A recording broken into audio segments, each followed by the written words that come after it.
Olá Floripa, olá Brasil, olá mundo, eu estou aqui André Patunas e este é o programa Vida Inteligente, trazendo hoje um assunto importantíssimo para a nossa formação, para a humanidade, enfim, sem isso não existe nada, na minha opinião pelo menos, e acredito que na de vocês também, quando descobrir o tema que nós vamos dissertar hoje. Nós vamos falar hoje sobre educação. Educação. O valor da educação dentro da humanidade, o valor da educação na formação do homem, o valor da educação na formação de uma nação, e para isso estou trazendo um especialista na área de educação, o professor Wilson Pichler. Bom dia, professor, como é que o senhor está? Bom dia, Eustáquio. Bom dia e um olá, né, que eu não sei que horas vai ser transmitido o seu programa, vai repetir, então bom dia, boa noite, final de ano de 2021 a todos os seus telespectadores.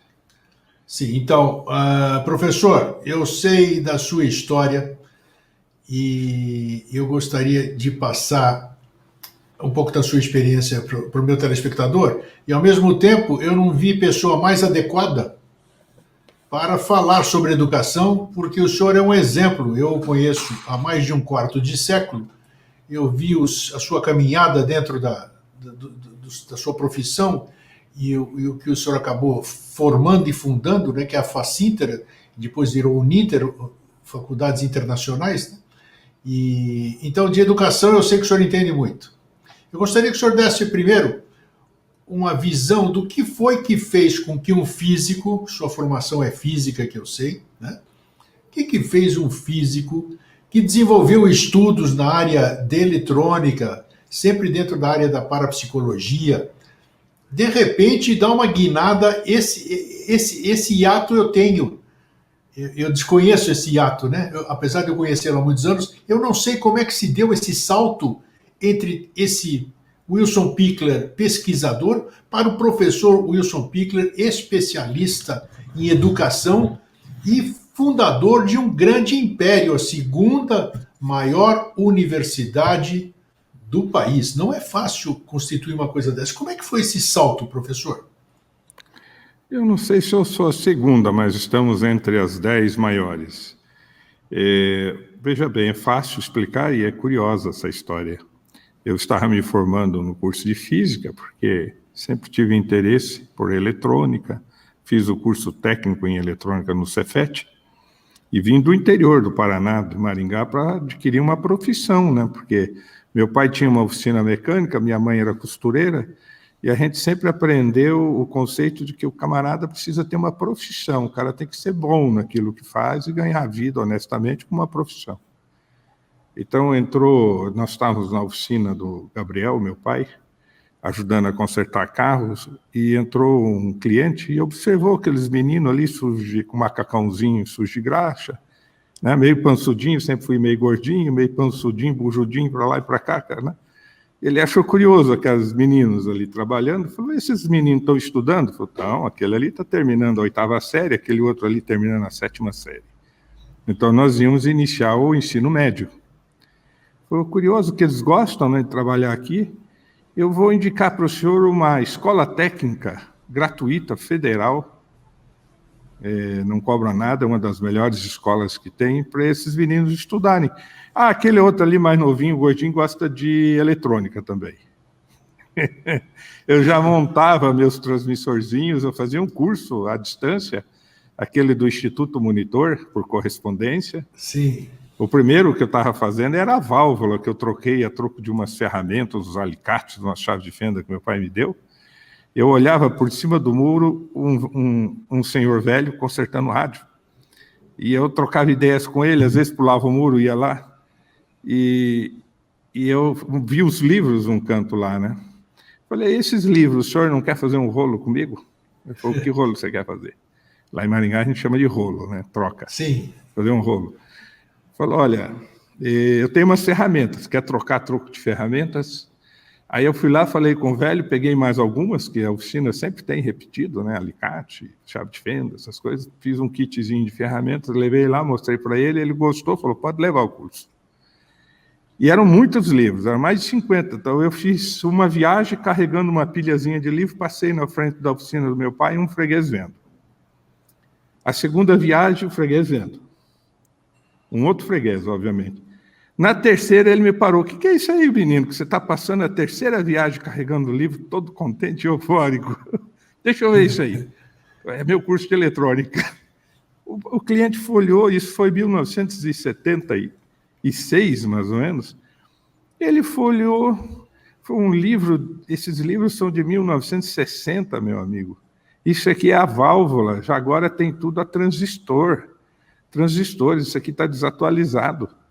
Eu falei, não, esse está bom demais. Claro. Você sabe que ele ficou impressionado e foi falar com o Gabriel, meu pai. Falou, seu Gabriel, o menino está aí estudando com livros defasados a válvula, compra um livro, um curso para ele atualizado. E não é que o velho comprou para mim o curso? Daí chegaram aqueles antigos, eram cor de jornal, assim, amarelado, alaranjado. Isso. E o moderno chegou azulzinho, azul meio cinza, tudo a transistores já. Tinha um pouquinho de válvula, muito pouquinho. E eu fiz aquele curso, montava umas coisas, consertava um rádio ou outro, às vezes, ganhar um dinheirinho ali, um toca-fita. E daí viemos, o meu irmão fez o curso, teste de seleção para entrar no Cefet, que aí em Santa Catarina tem Cefet também. Tem. Acho que já deve ter virado a universidade, não sei. Virou a universidade, Cefet de vocês? Eu acho que não, mas nós temos aqui virou Universidade Tecnológica. Temos a Escola Técnica Federal. É uma das melhores escolas, vamos chegar lá. Então, ele fez mecânica, passou, depois no ano seguinte eu estudava muito, né, para fazer concurso da Força Aérea, e eu não passei no concurso da Escola de Cadetes, que é o segundo grau da Aeronáutica, porque era um concurso nacional, foi feito no estádio de futebol Couto Pereira. Então, você imagina que tinha aquele concurso naquele mesmo dia nos estádios do Brasil todo, né? Concurso nacional, muito difícil. É para quem faz escola particular. Eu sempre estudei em escola pública, por ironia do destino, hoje sou dono de escola particular. E eu fiz o teste de seleção, passei no Cefet. Passei no Cefet, fiz o curso técnico em eletrônica, depois fui trabalhar na indústria, depois fiz o curso de física, fui trabalhar ali na Faculdade Espírita, no laboratório de psicotrônica, que desenvolve equipamentos para pesquisas em parapsicologia. E fazendo o curso de física, eu tinha dois caminhos, ir para bacharelado ou licenciatura. Essa foi a grande guinada na minha vida. Se eu fosse para o bacharelado, hoje eu seria um professor de universidade, com doutorado. Eu optei ir para a licenciatura, se tornar um professor de física, para aproveitar até o conhecimento de eletrônica que eu tinha, para ensinar a garotada, aquela coisa toda. E ali eu convivi com os professores das humanas, né? Psicologia da educação, fundamentos da educação, essas disciplinas. E são pessoas da humanas, tanto é que era um prédio no centro da cidade, não era lá no Centro Politécnico. E para dar continuidade a essas pesquisas também de parapsicologia que eu gostava, eu resolvi organizar, no último ano do curso de física, um curso de ciência, metodologia científica. Eu queria me especializar nesse tema. E não tinha na universidade, então eu passei a montar um programa com a ajuda de alguns professores, inclusive um professor PhD em filosofia que me ajudou a montar o programa. Hoje, desde o início, é meu professor, está comigo até hoje, está com mais de 80 anos, é nosso professor número 1, professor Alvino Moser, PhD em filosofia. Eu montei o programa, levei para a pró-reitoria de pós-graduação da universidade uma proposta de curso, já que não existia. Obviamente que eu montei com a ajuda dos professores, né? Então, o que ocorreu? A pró-reitora olhou e falou, engraçado, muito bom esse curso, boa iniciativa sua de aluno, né, trazer propostas, acho que é assim que devia ser, a comunidade participar com propostas, mas tem um problema. Falou, qual é o problema, professora? Há mais de 10 anos tem uma discussão aqui, quem que tem o direito de lançar esse curso de metodologia da ciência, se é o departamento de filosofia ou de métodos e técnicas da educação. Falei, há quantos anos mesmo? tem essa discussão aqui dentro, professora? 10 anos, meu filho. Ah, entendi. Só pode me devolver meu papel? Ela devolveu, toda contente, elogiando o aluno, né? Eu saí dali, fui lá na Faculdade Espírita, fiz uma proposta para o professor Liceia de fazer uma parceria. O senhor não precisa me pagar salário nenhum. Eu vou organizar esse curso, eu quero ter 30% do lucro, só isso. E eu banco tudo, se der prejuízo, o problema é meu, eu me viro para pagar. Ele fez a parceria comigo e assim começamos.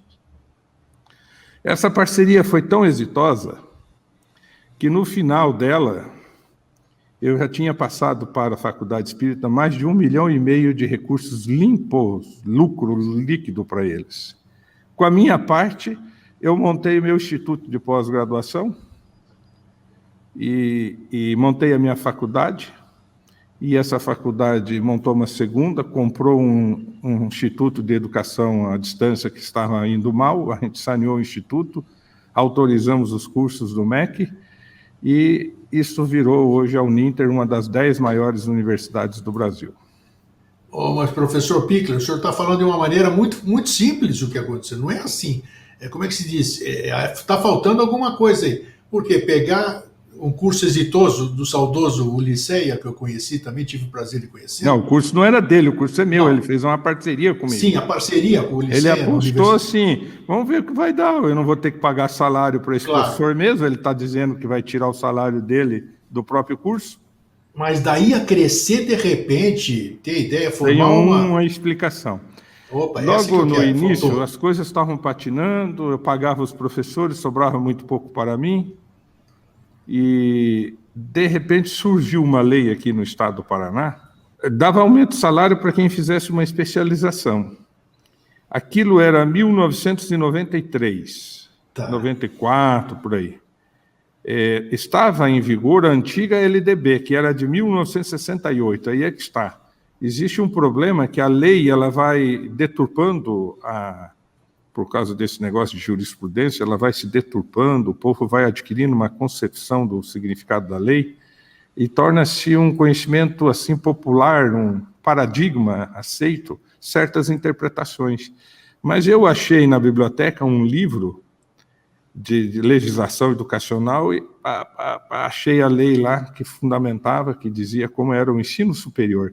Em 1968, universidades não podiam ser lucrativas, a lei. A que estava em vigor em 93, 94, era de 68, período dos militares. Puxa. Universidades tinham que ser fundações e associações sem fins lucrativos. E nessa época eu organizava meus cursos ainda como pessoa física. Mas dizia assim, o ensino superior será dividido em graduação, pós-graduação e especialização. Se acredita que a lei classificava a especialização diferentemente de pós. Porque em 68, pós era tipo o modelo alemão, o modelo americano, que era mestrado e doutorado. Especialização era um item diferente.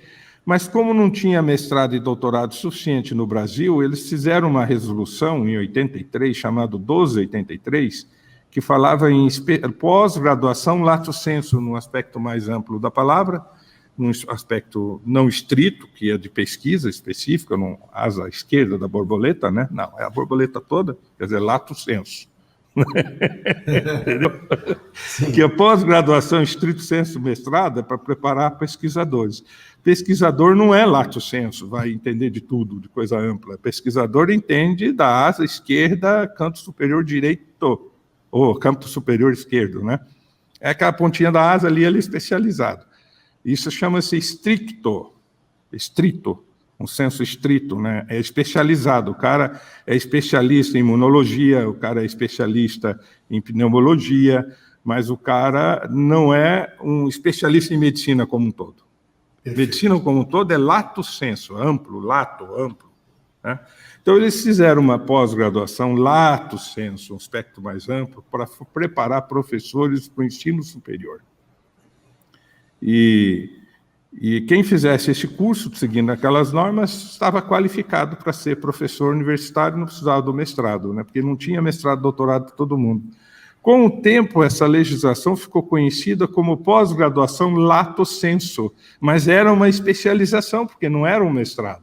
Sim. E eu fui descobrir isso. Eu falei, mas espera aí, especialização não é pós-graduação na lei. E o Estado fez uma lei dizendo que quem fizesse especialização. Essa 1283, que tem regras específicas para lançar, obviamente eu não conseguiria cumpri-las, é para o magistério superior, mas eu vou formar professores para o magistério de educação básica. Ensino de primeiro e segundo graus, ainda era isso o termo que eu usava. Aí eu fiz um segundo curso de pós, que chamava assim, Metodologia do Ensino de Primeiro e Segundo Graus. O senhor criou esse curso ou cursou Criei esse curso, criou especificamente. Esse curso. Aí quiseram proibir eu de lançar esse curso, a delegacia do MEC até ligou uma senhora, falou, você não pode lançar esse curso, que a tua faculdade, você tem convênio aí, não dá cobertura para esse curso, não tem curso reconhecido nessa área há 5 anos. Que era uma exigência da legislação da época, que obviamente era uma reserva de mercado, que alguém fez isso aí para se beneficiar. Com certeza. Aí eu falei, pois é, mas a senhora é delegada do Ministério da Educação? Falei, sim, senhora, eu sou assessora aqui, sou supervisor, o delegado é fulano de tal, e nós estamos avisando que o senhor está infringindo a legislação, esse curso do senhor não pode ser continuado. Eu falei, a senhora está onde? Eu estava aqui no centro, em Curitiba. Eu falei, a senhora me recebe agora? Não, é quase a hora do almoço. Não, eu chego aí em 15 minutos. Eu peguei o livrão debaixo do braço e fui. Ela começou a falar da 1283, né, que era especialização para o magistério superior. Eu falei, muito bem, a senhora está muito correta com tudo que a senhora está falando. Só tem um detalhe, eu não estou fazendo curso para o magistério superior. O senhor está fazendo o quê, então? Estou fazendo especialização para o magistério de primeiro e segundo graus.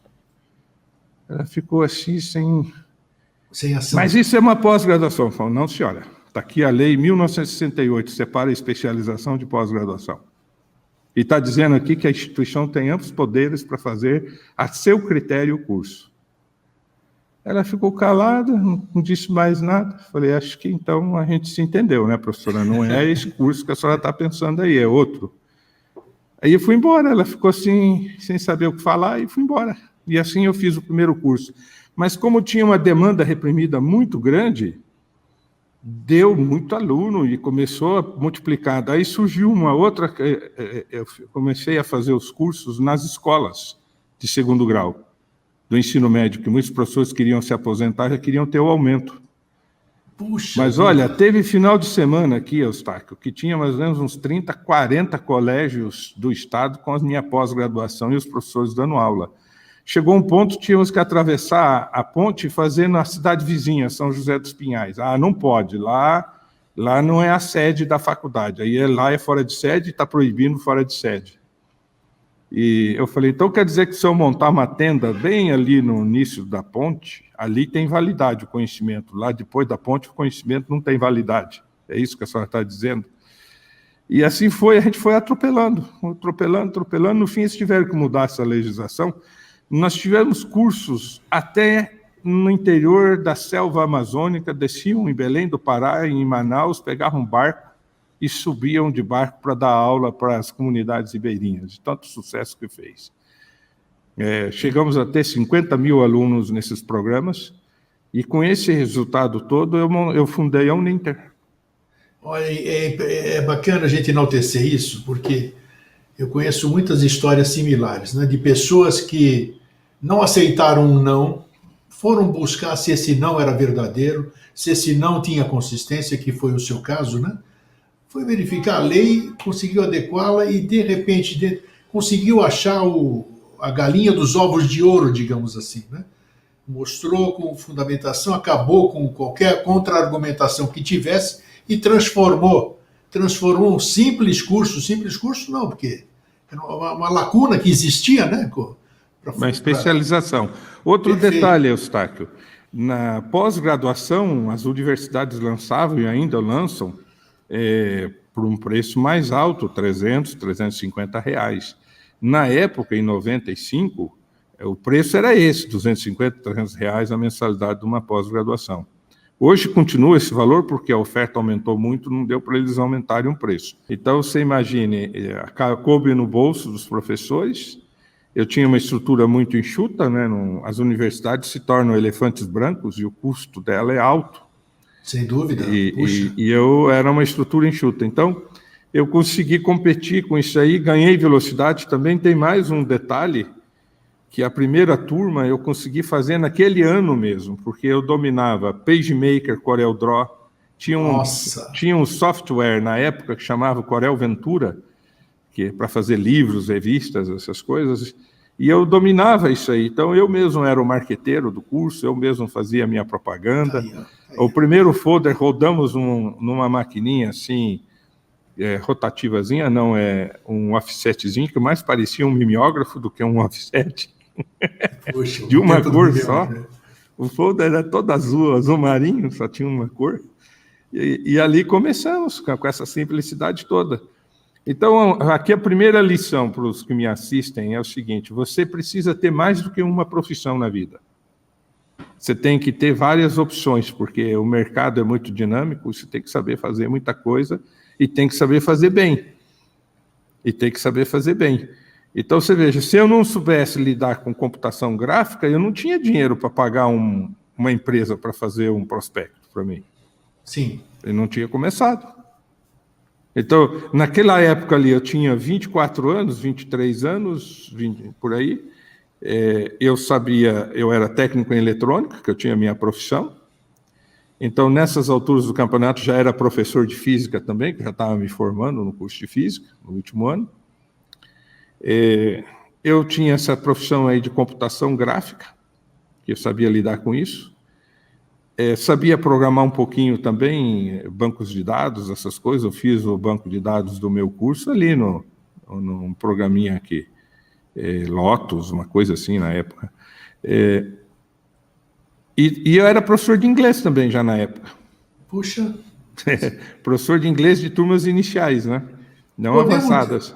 Podemos afirmar que o senhor se realizou na educação? Claro, mas esse aqui nós estamos só no início da conversa, né? Sim, porque... claro, mas exatamente, nós vamos falar sobre educação ainda, estamos falando sobre sua história. A pergunta, assim, a resposta para isso aí, eu não só me realizei, como a gente realizou o sonho de mais de 500 mil de pessoas, porque a Uninter já formou... a Uninter já formou mais de 500 mil pessoas, hoje eu tenho 339 mil, quase 340 mil alunos em todo o Brasil. Nessa jornada aí, eu cheguei a virar... Quantos cursos são, professor? Quantos cursos o senhor disponibiliza para... São mais de 400 cursos, entre graduação e pós-graduação. Ela virou uma empresa de grande porte. O faturamento é alto. Ela está entre as grandes, aí podia já estar na Bolsa de Valores, tranquilamente, mas eu tenho sido relutante para poder manter a qualidade da educação, porque quando faz esses IPOs, vai para a Bolsa de Valor, o foco é entregar lucro e dividendos para o investidor, não é mais educação. Perfeito. Então, eu estou preocupado, eu evito de fazer esses negócios, porque não há garantia suficiente de que isso será bom para o país, será bom para os estudantes, será bom para transformar a realidade dessas pessoas, de suas famílias, de suas futuras gerações e, sobretudo, a realidade de um país. Para isso, a educação precisa ter qualidade. Se for só de cumprir tabela, de enganação, não transforma, só engana. Enganação, já viu, né? Enganação não resolve nada. Então, quer dizer, olha, bacana, e vou chamar a atenção que o foco não é ganhar dinheiro. O foco primeiro é educar e depois é claro que a receita vem naturalmente, né? Então tem muita gente que fala assim, é uma instituição de ensino à distância. No início, com o tempo, a gente aprendeu que nós temos que ser uma instituição de aprendizagem à distância. Por que raio de educação é essa que ensina e ninguém aprende nada? Então, o foco é a aprendizagem. Todo método tem que ser elaborado, testado, repensado e retestado para ir buscar a compreensão do aluno, um aprendizado. Por isso que nós estamos tendo sucesso na educação à distância. A gente tem uma editora, nós produzimos os nossos próprios livros, são mais de 2.000 títulos. Hoje, por exemplo, eu estou recebendo a avaliação do MEC e já me mostraram ali com umas fotos, os livros daquele curso, todos já metade produzidos, são mais de 40 livros produzidos ali, todos sobre a mesa, que são os livros que vamos utilizar nesse curso novo. Então, a gente produz os nossos materiais pensando no aluno, o tipo de aluno que eu estou atendendo. Não é tudo igual. O aluno, por exemplo, de classe média alta e de classe A e B, ele tem uma facilidade de compreensão dos conteúdos bem maior do que um aluno oriundo de escola pública. Só que o grande público que nós temos que atender no Brasil, para mudar a realidade do Brasil, são esses egressos da escola pública, alunos com certa dificuldade, alunos que precisam de uma didática diferenciada. Porque ensinar aluno inteligente é fácil, você joga um livro aí traduzido do inglês, né, que é uma porcaria, que livro traduzido não é bom para você lidar com pessoas que têm uma certa dificuldade. Eu me lembro, quando eu estudava física, você tinha que ler uma frase 5, 6, 7 vezes para interpretar. Era muita releitura, tentar interpretar. Por quê? O que estava falhando ali? O livro foi traduzido. O livro foi traduzido, era livro de autores americanos. Então, a tradução, quando não é boa, se perde muito. Agora, você imagine que o livro também feito com uma realidade de um outro país, sendo usado no Brasil, que a realidade é diferente. Então, você tem que compreender o aluno que você tem, as dificuldades que ele tem, e daí você desenvolve os métodos para ele. Não existe aluno ruim, porque eu vou na propaganda com artistas famosos e falo, vem estudar na Uninter, nós vamos transformar a sua vida. Daí o aluno vem ocupando... Agora, eu não admito que os nossos professores reclamem do aluno. Por isso não tem aluno ruim, esse é nosso aluno, você tem que se aprimorar e ensiná-lo. Você faz favor de se adaptar a essa realidade, você tem que desenvolver a sua didática, senão você não permanece na nossa instituição. Professor abaixo de 7, nós não deixamos na instituição. A média de avaliação da Uninter é acima de 8,5, está em 8,7. Avaliado pelos próprios alunos. A nota você dá para o seu professor. Todo semestre tem avaliação. O professor ruim não fica. Agora, se o aluno não está contente com aquele professor, não é porque o professor também passa o aluno que gasta seu dinheiro, trabalha o dia todo e gasta seu dinheiro para estudar, você está entendendo?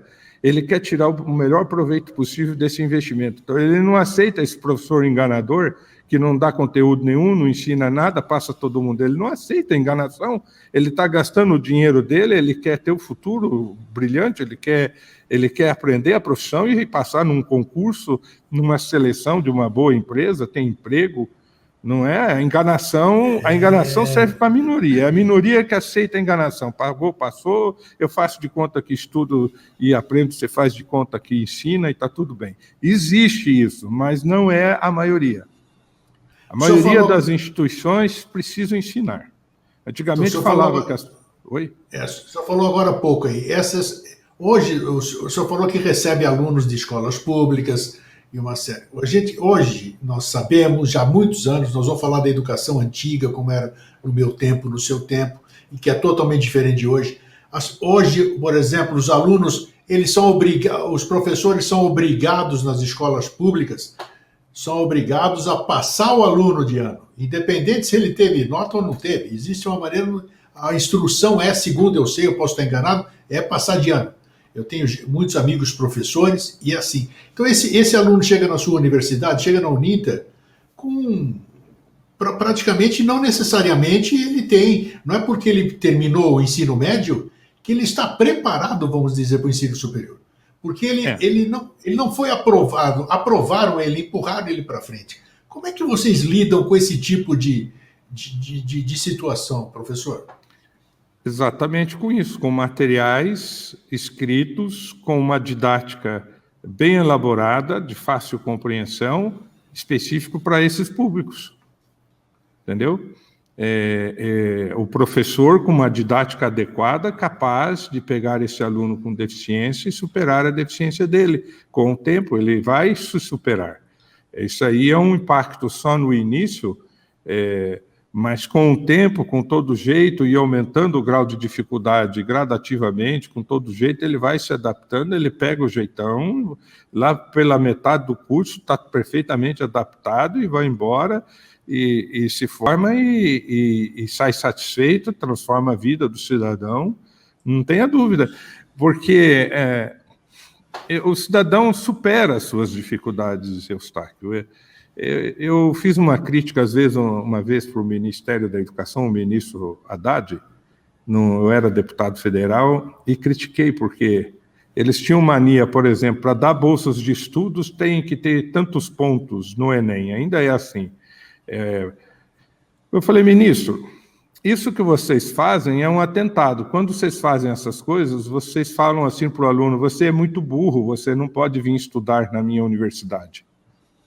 Sendo que ela devia ser acolhedora, deixa o cara vir, primeiro ano é assim mesmo, a seleção será ao longo do primeiro ano, e muitos superam suas dificuldades ali nesse primeiro ano.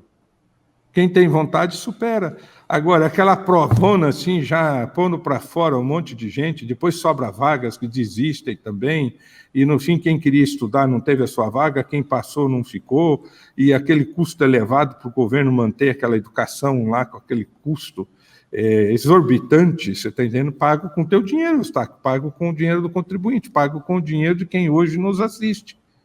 É uma cena de horrores, porque é uma educação elitizada, muito cara, certo? A educação privada tem esse aspecto, porque para eu poder trabalhar com um público mais simples e para poder ter lucro, tudo é otimizado, não tem desperdício.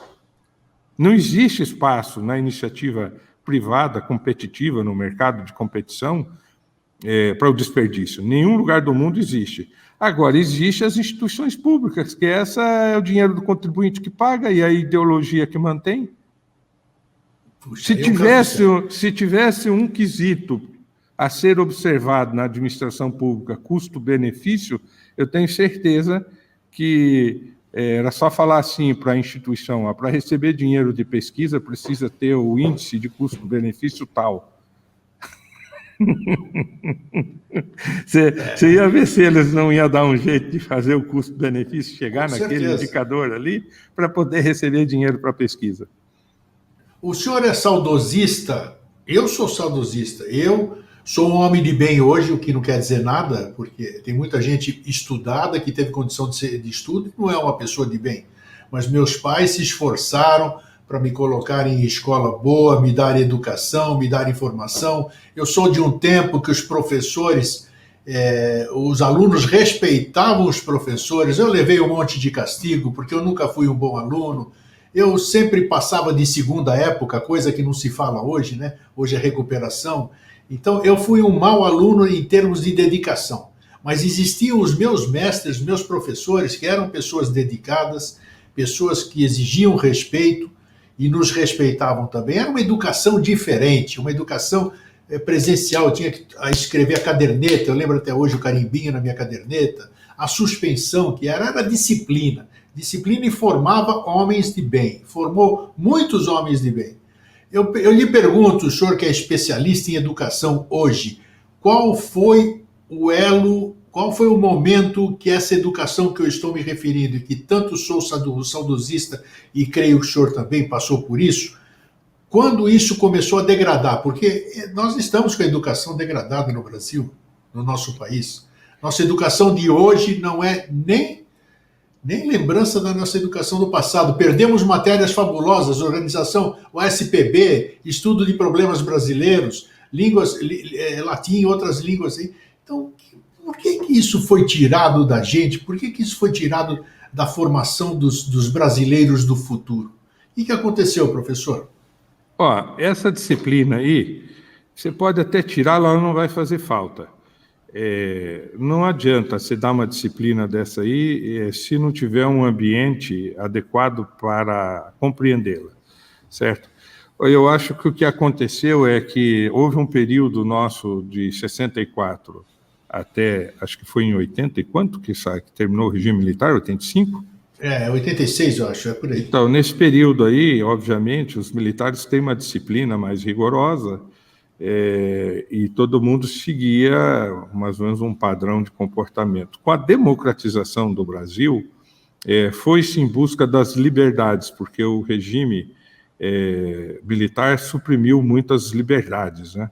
Então, era natural que a democratização tão esperada, que os artistas e muitos democratas políticos lutaram, a redemocratização do Brasil, foi um marco, inclusive com a nova Constituição. Então, naquele momento, queria-se recuperar o espírito de liberdade. Vai chegar um ponto que a iniciativa privada não vai mais querer contratar gente formada em federal. Vai chegar esse ponto. Onde é que você estudou? Falou, não, negativo. Porque a qualidade já está quase igual, viu? A federal supostamente tem uma qualidade maior, mas ela é fictícia, sabe por quê? Esse conceito 5 que eles falam vem da quantidade de doutores. Mas se eu colocar todo mundo com doutorado na minha instituição, o custo vai se elevar, o aluno não vai conseguir mais estudar na minha instituição. Então, a instituição lá é cara, o ensino é caro, tem muitos doutores. Não quer dizer que aqueles doutores estejam fazendo o melhor por seus alunos. Eles dão 8 horas por semana, daí ficam lá circulando lá por dentro. Não há um compromisso com uma jornada elevada. Então, é uma noção de conceito, às vezes, um pouco distorcida. Tem coisas muito boas dentro das universidades públicas, principalmente a pesquisa, que são centros sérios de pesquisa nas áreas tecnológicas, na área de saúde. Eu já tenho crítica na área de humanas, a pesquisa dessa área de humanas, nossa, eu também tenho dúvidas, mas eu não faço críticas nas áreas tecnológicas, de exatas e de humanas. Tem grandes centros de formação para pesquisadores, mas o aluno de graduação de uma instituição dessa, ele está sujeito a um outro tipo de postura hoje que eu acredito que compromete o futuro desses jovens. Eles são doutrinados lá dentro por essa agenda de esquerda e isso compromete bastante. Mas não ao todo. Tem gente que tem discernimento, está lá para aprender e estudar. Mas o conceito 5 também é fictício por uma outra razão. Eu inscrevo no ENAD, Exame Nacional de Educação, tem o ENEM, que é do ensino, o ENAD é Exame Nacional dos Egressos da Educação Superior, ENAD. Quem termina a faculdade faz o ENAD.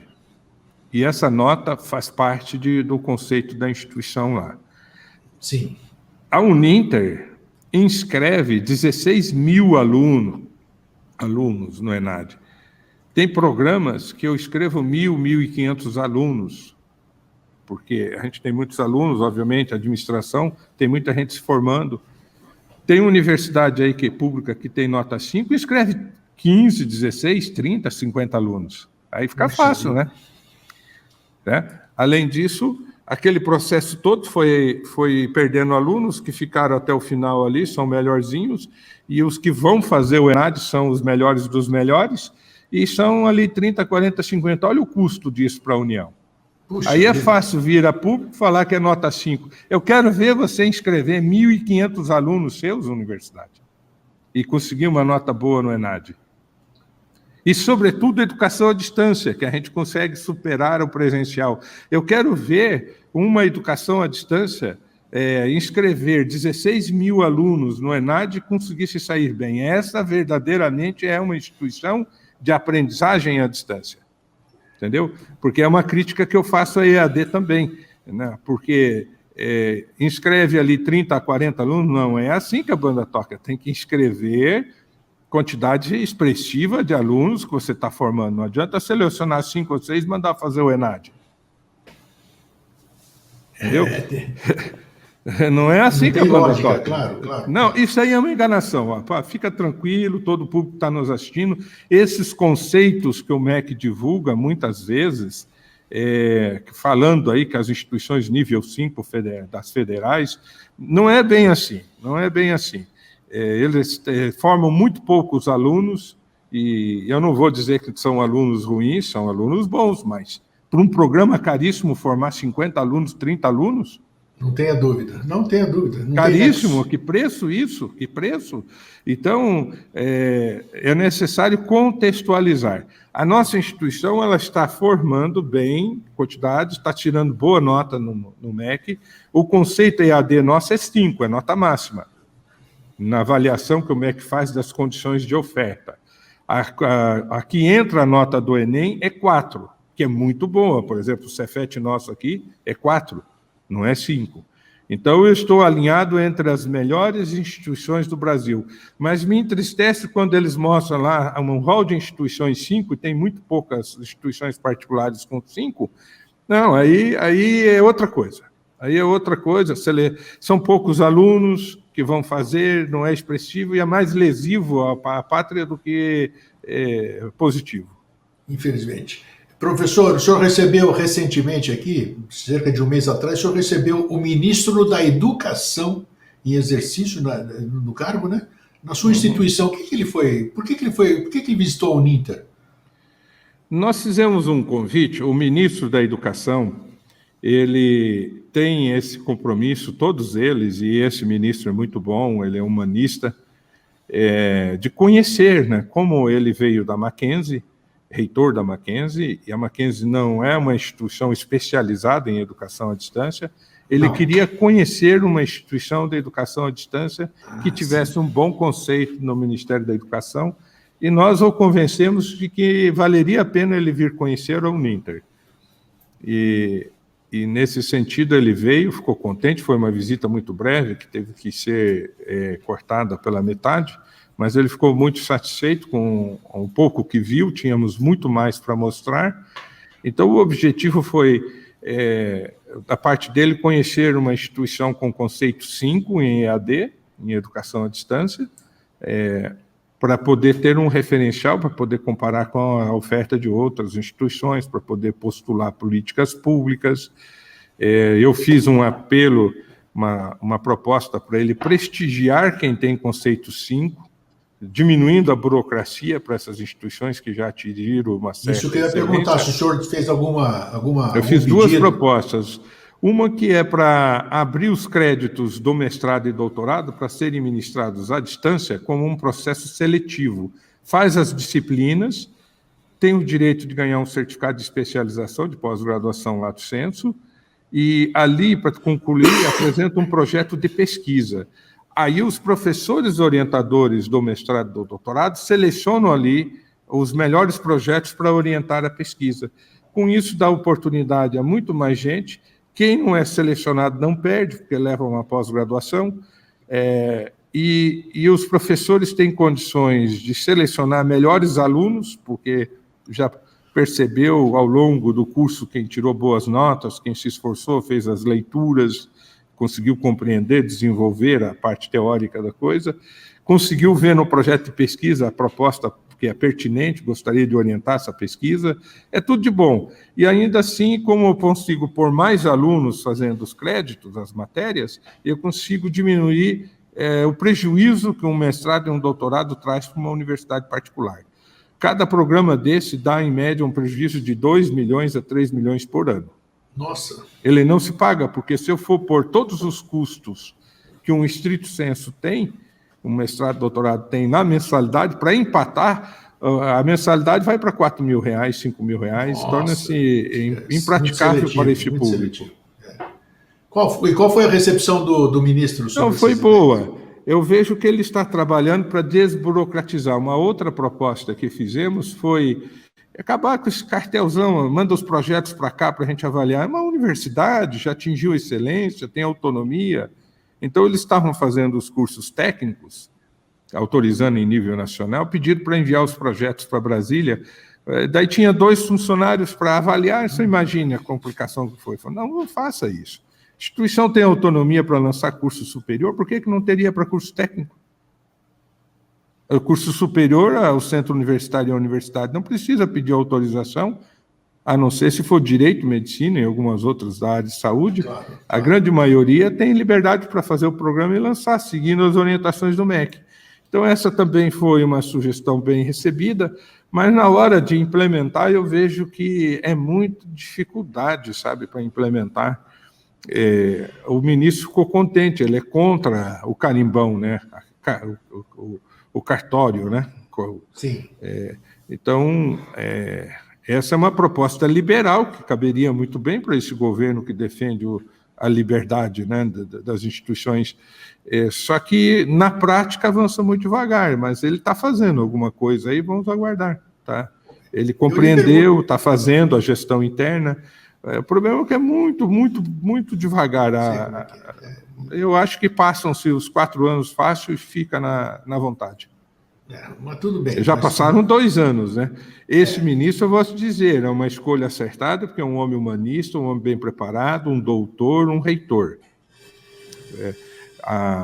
Mas eu percebo que perdeu-se muito tempo com discussões inócuas com os ministros anteriores. Eu tenho alunos na minha instituição que têm dificuldades cognitivas, que nasceu assim, e a teoria da inclusão é que venha, nós vamos desenvolver um método para você, e você vai esperar. Uma vez eu fui numa formatura, Eustáquio, o cidadão tinha uma paralisia, ele estava na cama, ele fez o curso em casa, porque eu mandei pôr um receptor de satélite na casa dele, para ele fazer o curso. Ele se formou. Aí as autoridades todas ficaram contentes, foi representante de Secretaria de Educação, dos Direitos Humanos, todo mundo na formatura na casa dele. Eu fui vestido de reitor, colar o grau. Legal, bacana, bacana. Então, na casa, no quarto dele, né? No quarto dele, colamos o grau de cidadão. Na hora de eu entregar o diploma, Eustáquio, eu estiquei a mão assim com o canudo, né? Eu não tenho nenhum canudo aqui. Vamos pegar essa lapiseira. Eu estiquei assim, né? Para ele pegar o... Cadê ali? Pegar o teu canudo, né? Ele não pegava. Ele estava assim. Aí o pessoal falou baixinho, professor, ele tem paralisia, ele não tem os movimentos, ele mexe só a boca e algumas coisinhas assim. Aí eu enfiei o diploma entre os braços dele, ele sorriu. Até me emociona, né? Não tenha dúvida que é para emocionar. Puxa vida. E todo mundo se emocionou. Então, essa é a educação para todos. Bonito. Aí é que eu pergunto, esse gatilho me faz lhe perguntar uma coisa. Eu sou o eu sei bebezão que- chorão, né? Inclusive, Entende? quando eu estava na escola, Isso é sensibilidade. era o bebê Cara. chorão. Professor, considerando tudo isso aí que nós falamos hoje, que nós estamos falando, da educação bonita que o senhor oferece pela sua instituição, o senhor não pensou em trazer a sua instituição para níveis primários, vamos dizer? Na formação. Nós fizemos uma editora, eu fiz uma editora de material didático que chegou a ser premiado com o Prêmio Jabuti, que é o Oscar da educação brasileira. Sim. Só que eu falhei na equipe de vendas. Para você vender esses materiais não é fácil, é muito competitivo. O setor público tem certos vícios que, se você não acompanha, você não vende nada. E para não comprometer o histórico nosso, a gente era muito rigoroso, o destino foi fechar a editora. Vendi o material e fechei a editora. Que pena. Mas não falei apenas nisso. O senhor nunca pensou em formar uma escola desde o pequeno primário para o ensino médio? Deixa eu te dizer uma coisa. A gente se especializou, a gente veio da pós-graduação para a graduação. Sim. E a gente se especializou em educação superior. Então, tem muito serviço e muita cancha para a educação superior, e para a educação básica já existem os grupos consolidados que são bons em educação básica. Então, mas essa educação que nós estamos falando, que nós somos saudosistas do passado ou não? Estão se mantendo? As escolas particulares, que têm mensalidades aí da ordem de R$ 1.500, R$ 1.800, são muito rigorosas. Que bom. Certo? Lá a disciplina não tem bagunça não, entendeu? Agora vamos falar da educação pública. Opa! A educação pública, né? Quais são os problemas a serem resolvidos na educação pública, que o Estado é o tutor, a educação básica. Hoje eu estive atualizando, o salário de um professor 40 horas, com licenciatura, está em torno de R$ 2.886. Bruto. É o salário, né? O bruto. Sim. Então, 40 horas, 2.800 é um professor. Então, tem dois aspectos a serem considerados. Um bom é que ele tem emprego. Sem dúvida. Muita gente não tem.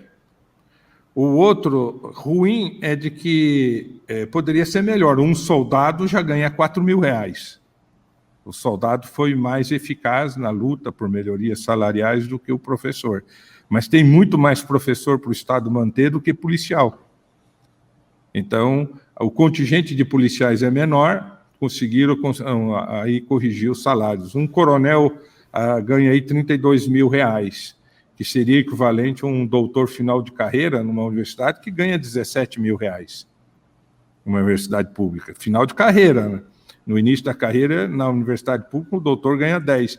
Então, os policiais já não têm mais razões de reclamar de salários, principalmente aqui no estado do Paraná, não tem. Agora, os professores estão defasados. Eu acho que um professor devia ganhar R$ 4.500. Ele está ganhando R$ 2.800. Então, nós tínhamos que dar um jeito. Agora, como? Porque a carga de impostos já é alta. É otimizando os recursos públicos, fazendo uma máquina administrativa enxuta, não desperdiçando recursos, não praticando corrupção. Você está entendendo? É tudo muito otimizado, é como se fosse uma empresa particular. O dia que o Estado resolver se administrar pelas regras do setor privado, virou uma maravilha. No setor privado, você não desperdiça nada. Se a gente conseguisse melhorar o salário do professor, vinculado a ele se qualificar e uma prova de conhecimentos, Deus me livre, se você falar que um professor tem que fazer prova de conhecimento, acho que o Marx, Stalin, Lenin e toda essa turma e Gramsci, tudo se reviram no caixão. Então, tá aí. É assim, por isso entendeu? Que é difícil. São reacionários nesse sentido, não admite. Eu falei isso para o ministro da Educação, na época, quando eu era deputado, Fernando Haddad. Vocês falam muito em avaliar alunos, em avaliar instituições, mas eu não vejo vocês falando em avaliar professores. Eu acho que toda profissão devia ter, tipo a OAB, a Ordem dos Advogados, eu acho sensacional. Lá a OAB, tudo bem, pode se formar, é livre o conhecimento, as instituições podem formar, daí aquelas que formam bem e passam na OAB são as que prediletas. Claro. Você está entendendo? Então, devia existir para professores prova de conhecimento e, Sim, junto com a prova de conhecimento, um programa de capacitação para melhorar aquele professor e ele ir adquirindo excelência. Então, você imagina, todo ano fazendo prova, com 5, 6 anos, você atingiu um nível de professores e ele, com o salário que ele deseja, vinculado à nota que ele tira nesses exames, vai fazer professor ficar o tempo todo estudando para ter melhoria de salário. Agora eu vou fazer uma pergunta de ordem interna aí, o professor. E não é saia justa, não. Isso o senhor aplica na sua instituição? Aplico, porque o professor que é mal avaliado na nossa instituição, ele não fica, ele é demitido, porque eu sou iniciativa privada, eu tenho facilidade para demitir, o Estado já tem dificuldade, porque tem estabilidade. Então, você não vai demitir professor porque ele está indo mal, é muito difícil fazer isso na administração pública, mas você vai premiar os que estão indo bem. Você estimula o que está indo mal a melhorar, senão fica lá com o saláriozinho baixo. Você, professor de terceira categoria, vai receber salário de terceira categoria. Mas tudo isso que o senhor dá ideia e acha que deveria ser modificado no ensino público, o senhor aplica dentro da sua instituição. Não, lá eu não posso... Avalia regularmente o seu corpo docente? Nós avaliamos regularmente, veja bem. Como eu tenho um outro mecanismo para controlar a qualidade, que é não renovar o contrato, eu não preciso fazer um programa contínuo de melhoria assim tão forte. A gente tem um programa de qualificação permanente, os professores nossos ganham uma bolsa de estudos para fazer pós, Mas eles já são selecionados, capacitados. Então, eu seleciono na entrada. Perfeito. Eu seleciono na entrada. Já o Estado faz esses concursos, aí o professor adquire estabilidade, está ali há 15, 20 anos trabalhando, você não pode demiti-lo, porque, inclusive, é uma coisa que causaria muito descontentamento, e revolta, e passeatas, e greves. Então, vamos fazer o seguinte, nós não vamos punir ninguém porque está indo mal. Nós vamos premiar quem vai bem. Melhor. É melhor. Lá na administração pública é melhor. Eu já premio na entrada, né? Você passou porque você é bom. Se você entrou no Uninter é porque você passou nos critérios de seleção nossos. Agora você vai ser avaliado todo ano, é avaliado.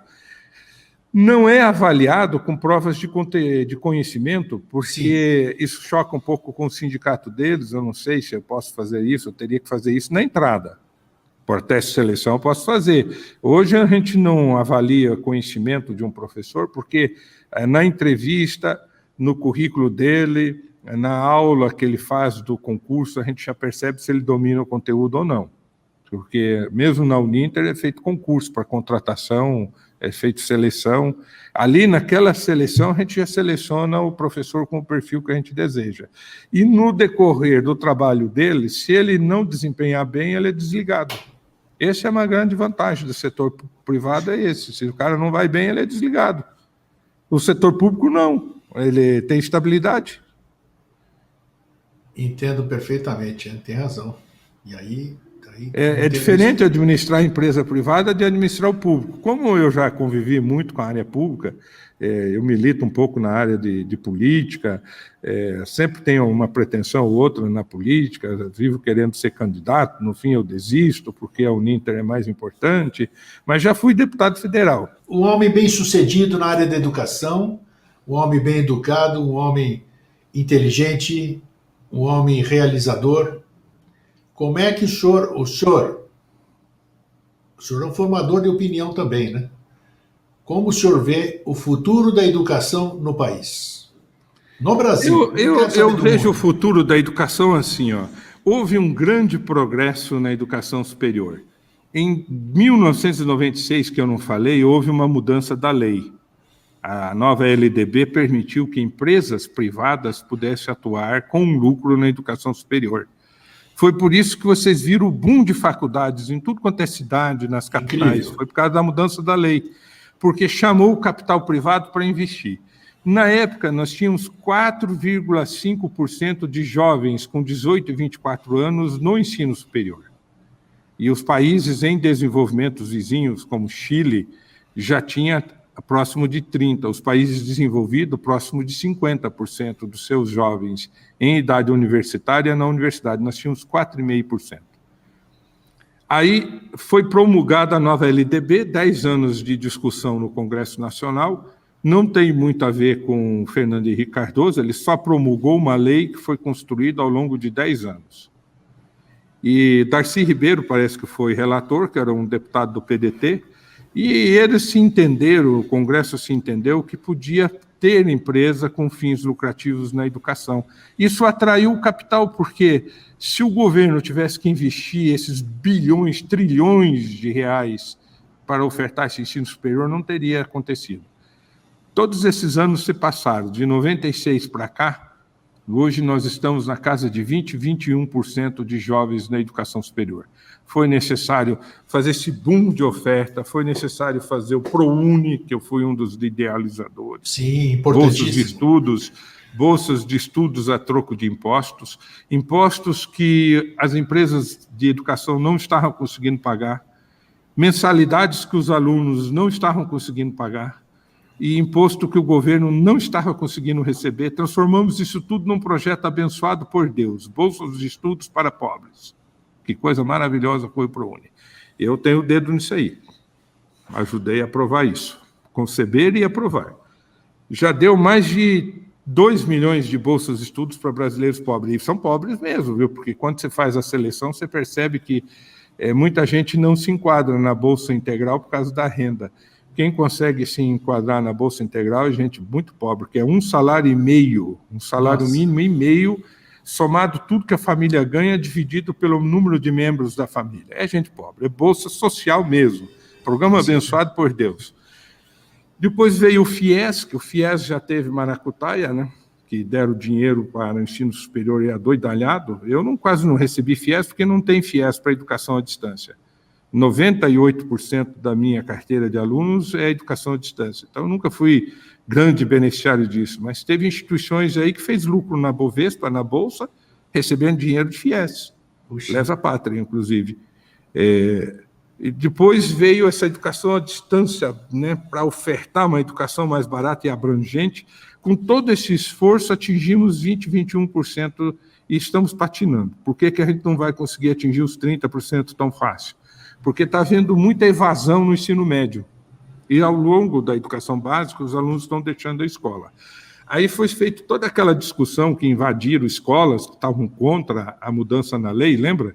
Que houve invasão de escolas no Brasil todo, estavam reagindo. A lei é boa, foi aprovada. Ela prevê uma reestruturação curricular e uma educação mais vocacionada. Então, o camarada já escolhe, tem um núcleo básico de 50% da carga horária, o restante ele escolhe se ele vai para ciências humanas, se ele vai para ciências exatas, se ele vai para ciências da saúde. Então, ela já é mais vocacionada para tornar o currículo do ensino médio mais atrativo, porque o aluno não vê futuro naquilo, ele desiste. A educação mesmo de qualidade profissional, de transformar a vida das pessoas, está longe. Está longe. O Cefet é o melhor modelo deles. O Cefet tinha piscina, tinha esporte, voleibol, basquetebol, tinha quadra de taco coberta, tinha teatro, tinha inglês. I have learned English in Cefet. Olha. When I was there studying at high school. Entendeu? Eu fiz o meu cursinho de inglês de graça dentro do Cefet, tinha clube de línguas. A formatura, eu fiz discurso em inglês, o reitor, o diretor do Cefet ficou admirado. Aprendi em 2 anos inglês lá dentro. Que bacana. Tinha fanfarra, piscina, feira de ciências. Era uma escola bem conservada, tinha laboratórios bem equipados, máquinas. É o melhor dos mundos, é um Cefet. Daí eles tentam reproduzir isso, mas não conseguem. Vou te contar um caso curioso. Eu, como deputado, sentado na bancada ali na Comissão de Educação, eles estavam discutindo lá a volta do ensino técnico concomitante com o ensino médio, que era o Cefet, né? Tinha matérias português, geografia, história, química, mais reduzido para sobrar horas para o profissional, e era uma educação, em vez de ser de 3 anos, de 4 anos. Você saía técnico de nível médio, concomitante. Alguém no MEC, no governo anterior lá, separou, era proibido o ensino concomitante. E estavam discutindo a volta do ensino concomitante. Aí eu olhei para o deputado do lado, não vou falar o nome para preservar, né? Mas, deputado, por que proibiram o ensino concomitante técnico com o ensino médio? Ele falou: Pichler, você acredita que fui eu que fiz isso aí quando eu era secretário lá no MEC? Eu falei: é mesmo? Você fez isso? Mas por que você fez isso? Me convenceram que era bom. Que é isso? Ele estava com vergonha. Valeu, professor. Obrigado, Eustáquio. Parabéns. Eu que agradeço. Um forte abraço. Até a próxima oportunidade. Até a próxima. Obrigado. Até mais. Tchau. Gente, foi um papo diferente, como eu prometi, né? Bacana. Um homem de muita experiência, um homem que esteve do lado da política, vivenciou a política, um homem vencedor, um homem que cresceu, um homem que passou para nós hoje as ferramentas do sucesso dele, que são ferramentas acessíveis a qualquer um de nós, a determinação, a força de vontade, o desejo, a coragem de ir buscar o seu ideal. E o homem formou um império. O homem hoje pode se sentir bem porque contribui com o bem-estar e com a educação de muitos dos brasileiros. Para vocês que ficam, um fraterno abraço e um feliz sempre. Obrigado, até a semana que vem.